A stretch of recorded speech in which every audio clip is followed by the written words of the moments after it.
Today we're going to talk about some prospecting thoughts and ideas to ultimately help you get your mind around what it takes to win in the business. And I'll tell you that I believe very strongly in any market, communication and prospecting is the backbone of really winning in a high degree. And I think that in tougher markets like we're in today, your ability to communicate with people, to make them feel comfortable and confident, ultimately your ability to prospect is the biggest defining point of the level of success that you can have. So it doesn't matter if you are the type of agent that's working expireds by owners, different things of that nature, or if you're buying leads and working to convert those into contracts. Either way, you need to talk to people and you need to prospect. So today I'm going to give you some thoughts from some notes I have from a superstar retreat around prospecting and what we should be focusing on. So let's dive right in. First thing I wrote down is we have to remember that all sales positions start and end with talking to people. You have to ask yourself, does your previous work experience assist you in knowing how to do this, or do you have to develop some new work habits revolving around talking to people? See, the thing about being a real estate agent is so many people come into this field. I was just on a call with a prospective team that's thinking about coming on board. And he's been super successful, but before that, he was a cop. And as a cop, you probably don't have a lot of sales training. And you might be thinking to yourself, yeah, that's me. I came from a different industry. I didn't have proper sales training. So it's a new world for you. But we have to remember that we are salespeople. You have a real estate sales license. And I know that some people don't like the idea or want to buy into the idea that they're a salesperson, but you are, in fact, without a doubt, a salesperson. And if you don't believe that, ask your clients what they think that you are. And they're going to tell you, I think that you're a salesperson. Your job is to help people buy and sell real estate. So it is a matter of fact, 100% true, that we are in the sales business, and all sales businesses, all sales positions start and end with talking to people. So here's a little bit of tough love. If you feel like you don't want to be a salesperson, or you really don't want to talk to people, which is required, then you have to ask yourself, am I looking at the business the right way? And the answer is probably not, right? We have to get very real with the fact that sales and communication are an absolute requirement and a necessity to win in any sales organization or any sales business. Number 3, we have to do a reality check on ourselves every single month. Are we connecting the dots between between talking to people and achieving the production and financial goals that we've set for ourselves? Are you connecting the dot that if you want to reach X amount of volume, X amount of sales, X amount of commissions, if your goal is to achieve these things, have you taken the time mentally to connect the dot between talking to more people and how that helps you merge the gap between where you are and where you want to be in your goals and in your financial picture? Because the reality is, without talking to a lot of people, it becomes nearly impossible to grow your business to the degree that you know you can and you know that you should.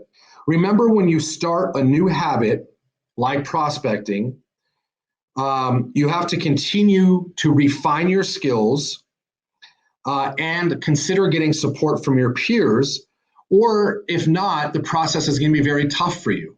What I mean by that is sales it's a learning process. It's very rare that you just come out the chute with the ability to communicate and have strong sales skills. So we need to consistently be working on refining our sales skills and be talking to our peers, maybe doing some role playing, listening in on their prospecting, so that you can pick up the dialogue, the communication that's designed to help you win, as it's helped all other successful agents win. So be real with the fact that you can always get better, and it's an evolutionary process to where the better you get and the more you focus on your sales skills, the more it starts to turn into a game and something that you enjoy, as opposed to something that you might look at like a pain in the butt. Next thing I wrote down is remember that hard work, discipline, commitment to your goals, versatility, long hours, and most importantly, accepting rejection are a normal part of the process and what prospecting is all about. You have to get used to those 6 points. Accepting rejection. If you get rejected and you allow it to make you stop, you're in a really bad position. Versatility. Are you versatile enough to be the person that your client or prospect needs you to be? Are you working hard enough? Do you have the discipline? And are you committed to your goals? That's the equation for making prospecting and any sort of sales business work for you. It's all part of the equation, and those 6 points are something we have to always be working on your ability to handle rejection without getting upset, working on your versatility so you can be who you need to be when you're talking to your prospects and your clients. Next point, you can boost your production quickly or add substantial amount of business to your bottom line by building your prospecting skills and spending time daily with this activity. What do I mean by that? It's not just about prospecting. It's about practicing your prospecting. It's about practicing your sales skills. It's about doing what you need to do to make your skills in the conversation and in the prospecting world strong enough so that you can quickly start to become better and turn your conversion ratios more in your favor. When you first get started, maybe you need to make 100 contacts before you set an appointment. But that's not the end, that's where you start. So you go from 100 contacts to an appointment to 90 contacts to an appointment. Eventually you might get to the point where every 30 contacts you're setting an appointment. And imagine how much freedom that gives you in achieving your goals. If you know you want to sell 30 houses, do 30 sales this year, and you know that it's 30 contacts to an appointment, well, now you have the roadmap, you have the game plan. So we have to remember that it's not just about picking up the phone and being the salesperson you are today. It's just as important that you're working on your skills so you can be a better salesperson tomorrow, the day after, and so on. It is a skill that we always have to work on and be committed to. So we should consider going to great events as the world is starting to open up. We should consider studying sales books, studying sales trainings, and learning how we can be better at the process of communication so we can help prospects feel comfortable and confident in working with us. Next thing I wrote down, we have to set our ego aside, address your fears, eliminate the stories and excuses you have in your brain, and ask yourself this question. If I'm not going to be involved in some sort of lead generation and prospecting, how am I going to reach my goals and do X number of transactions this year? It's virtually impossible. You have to get very real with that fact and that statement and continue to ask yourself that. So you're committed, 100% committed, to fine-tuning your skills, improving your ability to communicate, and making the sales process a lot smoother and easier for yourself and also for your prospects. Remember that most people, like we started this conversation, most people come into the business with no sales skills, no sales experience. So on the backside of that, they're giving the prospects a less than ideal conversation.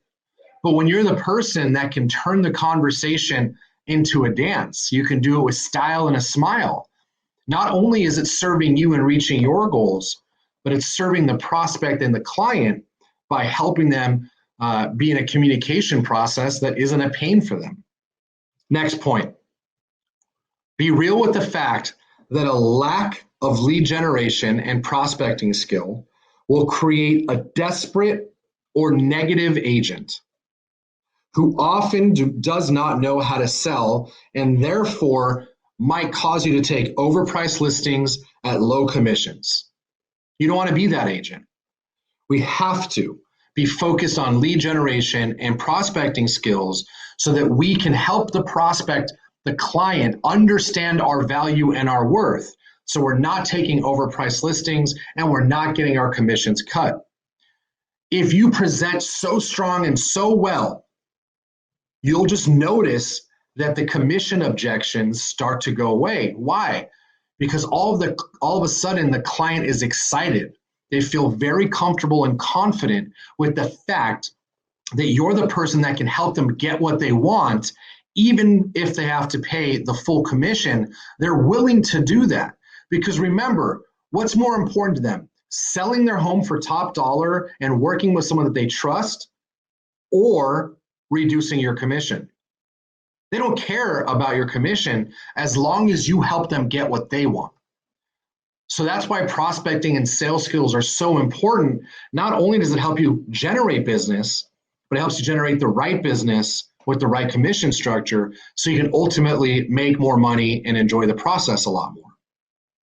Next point, when drama and emotion enter the prospecting picture, production-based activities often come to a complete halt. Look at the logic of results you will get versus the emotional ups and downs of the activity itself.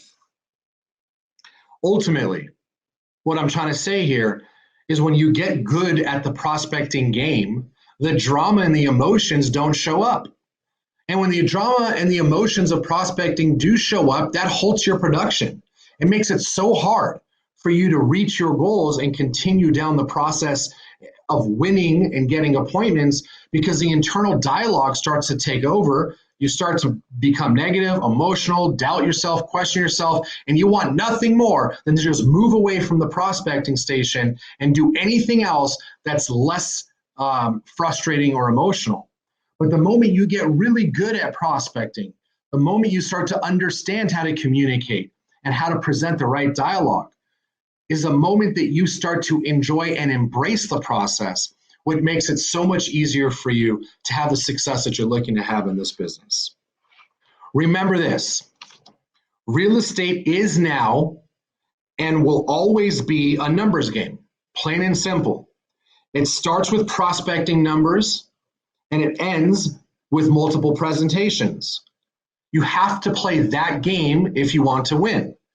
You need a prospect, you need to hit your numbers on the calls daily so that you're getting your buyer ups and your listing ups. Those two things combined are the game that we need to play. And if we're not playing that game, then you have to ask yourself, what game are you playing? And is that game going to help you get to where you want to get in this business? And the answer is probably not. Next thing, and then we'll break. Keep in mind the numerous methods of prospecting. However, the end result is either. Number one, your option is we wait for them to call us or find us, meaning that you're just hoping and praying that the phone's eventually going to ring and someone's going to find you and ask you to list their home. End result, you get the deal. Option two is we buy leads. Good option for some people, not for all.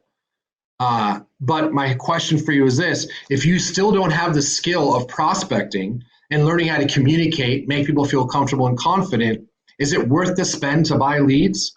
Or would you be better suited learning how to generate leads by prospecting expireds, by owners, calling your sphere, etc., before you invest in leads so that you're moving up the hill as opposed to quickly moving down?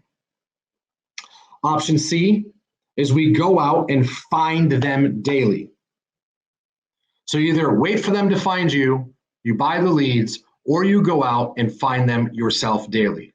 I'll tell you that if I was to get into the business all over again as a brand new agent, knowing what I know today, I would focus on number three. I'd be the person that's going out every single day to find a buyer or seller. Remember that every day there's a buyer and a seller. Someone wants to buy, someone wants to sell. We just need to be the person that gets in between that thought process and that conversation. So hopefully this helps. I challenge you to be very committed to working on your prospecting and your sales skills. Consider going to some events Mike Ferry is going to be doing his Superstar Retreat live in Vegas as Vegas has opened up.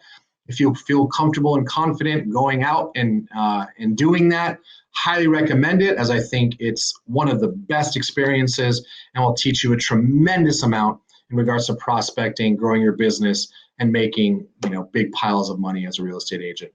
Hopefully you have a great day. Be happy, be safe. See you all next time. Bye-bye.